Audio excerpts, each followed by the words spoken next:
Good morning class. Continue करेंगे हम chapter अपना। हमने पढ़ा था अभी तक वेजिटेटिव मेथड्स। वेजिटेटिव मेथड्स को हमने आर्टिफिशियल इसलिए नहीं कहा था कि हम नेचुरल प्रोसेस के थ्रू नेचुरली उनको ग्रो करा रहे थे। अब हम आर्टिफिशियली मतलब छेड़खानी कर रहे हैं अपने प्लांट्स के थ्रू, और उसके थ्रू हमने डिफरेंट प्लांट्स की फॉर्मेशन की है। उसके लिए टर्म यूज करते हैं हम artificial method. Artificial method normally जो गार्डनर्स, जो गार्डन में काम करते हैं वो, या जो हॉर्टिकल्चरिस्ट होते हैं, मतलब जो कि साइंटिस्ट हैं जो कि इस चीज का फंक्शन करते हैं, have employed the various method of vegetative propagation adopt. उन्होंने क्या किया, प्लांट के डिफरेंट डिफरेंट वेजिटेटिव पार्ट्स का ही यूज करके बाय प्लांट इन नेचर, जो कि नेचर में प्रेजेंट है, उसी से न्यू प्लांट की फॉर्मेशन की है। For example cutting, grafting, budding. तो सबसे पहले हम पढ़ेंगे कटिंग। आप लोगों ने देखा होगा बहुत सारे प्लांट्स हैं जिनको हम ले आते हैं, जैसे तुलसी का है, रोज का है, बोगनविलिया का है, शुगर केन का है। कहते हैं ना कि भाई थोड़ा सा दे दें, हम अपने घर में जाके लगा लेंगे। तो क्या करते हैं हम उसमें कटिंग मेथड का यूज करते हैं, जैसे rose, bougainvillea, sugar cane. For example ये शुगर केन का क्या है, स्टॉक है। स्टॉक मतलब एक होता है स्कॉन, स्कॉन मतलब रूट से जुड़ा हुआ, स्टॉक मतलब स्टेम, ठीक है, शूट पार्ट, ठीक है। उस शूट पार्ट को हमने क्या करा, कट कर लिया। नॉर्मली जब भी कटिंग की जाती है तो हम स्लांटिंग फॉर्म में कटिंग करते हैं। क्यों करते हैं स्लांटिंग फॉर्म में कटिंग? ताकि सरफेस एरिया ज्यादा से ज्यादा हो। कैसे होगा सरफेस एरिया? देखिए, अगर आप डायरेक्ट काटोगे तो कुछ ऐसा होगा सरफेस एरिया, और जब आप ऐसे काटोगे तो सरफेस एरिया बढ़ जाता है, ठीक है। तो कटिंग की प्रोसेस में हम कोशिश करते हैं हमेशा स्लांटिंग पोजीशन में चीजों को कट करते हैं, ताकि हमारे को सरफेस एरिया ज्यादा से ज्यादा मिले। क्यों ले रहे हैं हम सरफेस एरिया ज्यादा से ज्यादा? इसलिए ले रहे हैं ताकि उसकी पॉसिबिलिटी और इंक्रीज हो जाए ग्रो करने की, ठीक है। इसलिए सरफेस एरिया ज्यादा से ज्यादा लिया जाता है। देखिए, हमने स्टॉक से कट किया, कट करके उसको हमने सॉइल में बो दिया, ठीक है।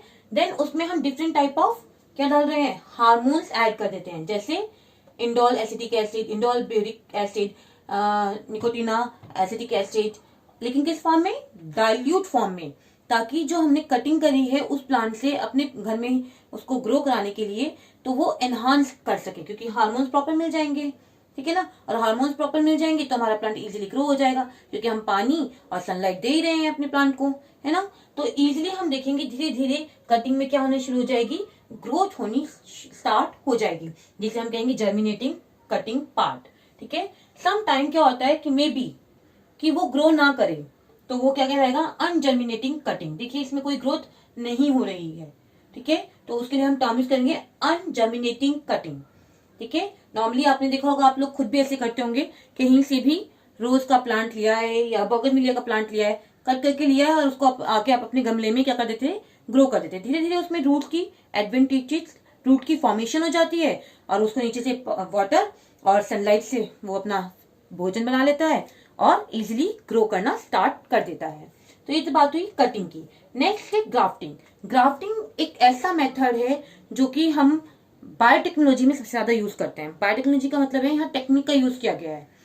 सेम प्लांट, सेम वेराइटी, एक ही प्लांट की वेराइटी जैसे मतलब मैंगो ले लो, मैंगो एक दशहरी होता है, एक लंगड़ा होता है, एक देसी होता है, ठीक है ना। मान लीजिए मुझे लंगड़े की साइज अच्छा लगता है, ठीक है, और दशहरी का मीठापन अच्छा लगता है, तो मैं चाहती हूँ मेरे नेक्स्ट मैंगो जो हमारे पास हो वो ऐसा जिसमें दोनों की क्वालिटी प्रेजेंट हो।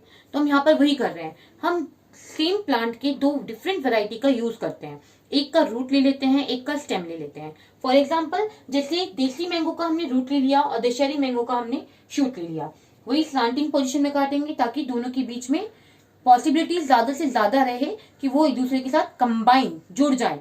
इनके बीच में किसकी लेयर है, कैम्बियम। कैम्बियम क्या है, एक ऑर्गेनिक कनेक्शन कनेक्ट करने में हेल्प करता है। कैम्बियम के अंदर आपकी जाइलम एंड फ्लोएम है, अगर वो दोनों आपस में क्या हो गए, कनेक्ट हो जाते हैं, रूट के और शूट के, ठीक है, तो हमारा प्लांट इजिली क्या कर सकता है, ग्रो कर सकता है। तो हमने क्या कर लिया, किसी एक का हमने क्या ले लिया, रूट पार्ट ले लिया जिसको हमने नाम दिया स्टॉक, दूसरे का हमने शूट पार्ट लिया जिसका नाम दिया हमने स्कॉन, ठीक है। दोनों को इस तरह से स्लांट करके अच्छे से हमने एक दूसरे के ऊपर रखा और टाइटली उसको हमने एक कपड़े से क्या कर दिया, रैप कर दिया। क्यों कर दिया, क्योंकि एयर में बहुत सारे ऑर्गेनिज्म है, जब हमारी स्किन में कट होता है तो इजिली वो ऑर्गेनिज्म हमारी बॉडी में एंटर कर सकता है, सेम यहाँ पर भी कर सकता है। और अगर पहले से ही हम कमजोर हैं क्योंकि कटिंग हुई है ना, तो कमजोर होने के बाद अगर कोई ऑर्गेनिज्म उसके अंदर आ जाएगा तो वो हमारी प्रोसेस को क्या कर देगा, डिस्टर्ब कर देगा और हम ग्रो नहीं कर पाएंगे, है ना। तो सेम इस चीज को हम यहाँ पर एज्यूम कर हमने इसको चारों तरफ से क्या किया है, कवर कर दिया है, ताकि कोई भी लिविंग ऑर्गेनिज्म इसमें एंटर ना करे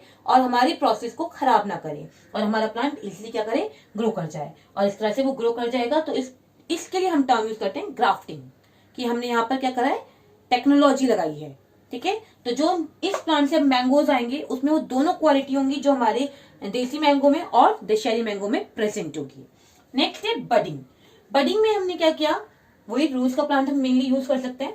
मान लीजिए ये रोज का प्लांट की कहीं एक छोटी सी बड कहीं से आ रही है, ठीक है, उस बड को हमने उसमें से क्या कर लिया, अलग कर लिया। दूसरी तरफ एक और प्लांट था, उस प्लांट में हमने क्या कर दिया, पिट का मतलब है गड्ढा, ठीक है। हमने क्या कर दिया, एक प्लांट था हमारे पास, हमने उस प्लांट में गड्ढा सा कर दिया और अपना ये जो बर्ड हमने उस रोज से ली है उस बर्ड को हमने यहाँ पर क्या कर दिया, इंसर्ट करके इसको भी अच्छे से क्या कर दिया, रैप कर दिया, क्योंकि अभी क्या है, हील अप होने के लिए टाइम चाहिए, ठीक है। सेम यहाँ पर भी हम कौन सी स्लांटिंग पोजीशन लेंगे ताकि इंक्रीज हो हमारा मेथड और इजिली ग्रो हो जाए। कुछ टाइम बाद देखेंगे आप यहाँ से ही बर्ड की फॉर्मेशन होने लगेगी और हमारा प्लांट क्या होने लगेगा, ग्रो होने लगेगा। तो इसकी टर्म यूज करते हैं बडिंग, ठीक है। तो इस टाइप से ही कैसी सिचुएशन है, कोई भी नेचुरल नहीं है ना, जबकि हमने जो पहले पढ़ी थी बडिंग फ्रेगमेंटेशन वो नेचुरल प्रोसेस थी, लेकिन ये आर्टिफिशियल प्रोसेस है, लेकिन वेजिटेटिव स्ट्रक्चर्स का यहाँ पर यूज किया गया है, ठीक है। उन्हीं के साथ छेड़खानी करके एक नई टेक्निक के थ्रू हमने अपने प्लांट को न्यू ग्रो कराया है। नॉर्मली ये करने की हमें जरूरत क्या है, जब हम वेजिटेटिव रिप्रोडक्शन तो अपने आप में हो ही रहा है, तो ये सब करने की हमें क्या जरूरत है, जरूरत ये है क्योंकि एक क्विक प्रोसेस है, ठीक है ना। एक चीज ग्रो है तो उसमें सब कुछ, सारे एंजाइम, सारे प्रोडक्ट कैसे होंगे, यंग होंगे, और यंग होंगे तो वो इजिली ग्रो करेंगे, है ना। और एक अभी सीड लाइक स्ट्रक्चर है, जब हम उसे मिट्टी में बोते हैं तो इट टेक्स टाइम। पहले सीड क्या होगा, अपने अंदर ग्रोथ करेगा, वाटर को स्वेल करेगा, अंदर जो फूड है उसको अपटेक करेगा, तब वो सीड में से जर्मिनेट होंगे और फिर धीरे धीरे रूट निकलेगी, फिर शूट निकलेगी, इट टेक्स टाइम ना। लेकिन ये वाली प्रोसेस में क्या है, यहाँ पे सब कुछ यंग पार्ट में प्रेजेंट है, तो इजिली जब हम उसे अपनी सॉइल में लगाते हैं तो जल्दी वो एज कंपेयर सीड की प्रोसेस से ये वाली प्रोसेस क्या होगी, जल्दी होगी। तो ये किस टाइप की प्रोसेस है, क्विक प्रोसेस है, combining good quality of two different varieties, जो हमने ग्राफ्टिंग में करी, दो डिफरेंट वेराइटीज को आपस में कंबाइन करके अपना जो नया प्रोडक्ट है उसको और एनहांस कर दिया, ठीक है, क्वालिटी उसकी इंक्रीज कर दी, ठीक है। क्लोनिंग का मतलब ऑलरेडी हम पढ़ चुके हैं, सेम कॉपी होना, क्योंकि एसेक्सुअल रिप्रोडक्शन है, क्योंकि एसेक्सुअल रिप्रोडक्शन में दो पेरेंट सिंगल पेरेंट होते हैं, तो सेम कॉपी की फॉर्मेशन होगी, ठीक है। तो ये इसकी खासियत है, इसलिए आर्टिफिशियल मेथड का भी यूज किया जाता है। कंटिन्यू करेंगे क्लास।